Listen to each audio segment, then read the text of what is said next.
Good afternoon. I'm Bobby Lozano, cabbage patient and a Zaben patient here at the Medical City, South Luzon. Actually, sabi nila na heart attack. Na-heart attack daw ako, pero hindi ko alam. Kasi dumugo lang yung ilong ko and then I have a check-up with the Asian Hospital. Nag-blood test, mataas yung troponin level na protein which is being released by the heart.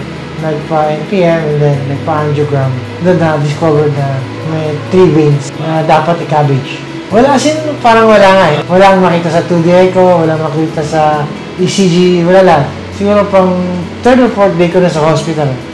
Sabi ko, parang hindi rin ako kasi di ba, wala akong nararamdaman. Pero pinaliwanag niya. Then nagbo-bike ka, naglo-long run ka. So, gumawa ng collateral veins or collateral yun sa puso. Pero it will not last long. Kailangan pa rin i-opera. So, yun. Nag-decide na magka-cabbage. Pagkagising ko, wala na akong tubo. Tinanggal na nila.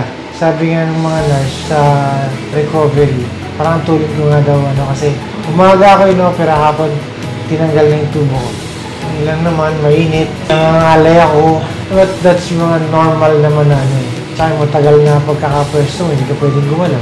Yung normal na uho ka kasi hindi ka pwedeng minom. Sa recovery, nandun naman, binabantay naman nila ako. Yung mga tao sa recovery.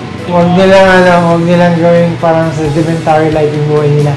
Ang kain, papasok, unang exercise. Kay Doc Lapus, kay Dr.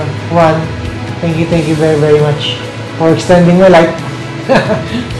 Tapos yun sa mga nurse, lahat ng medical staff, thank you. Mula sa recovery room hanggang sa ICU. Hanggang dito sa taas. Inasikasa talaga nila.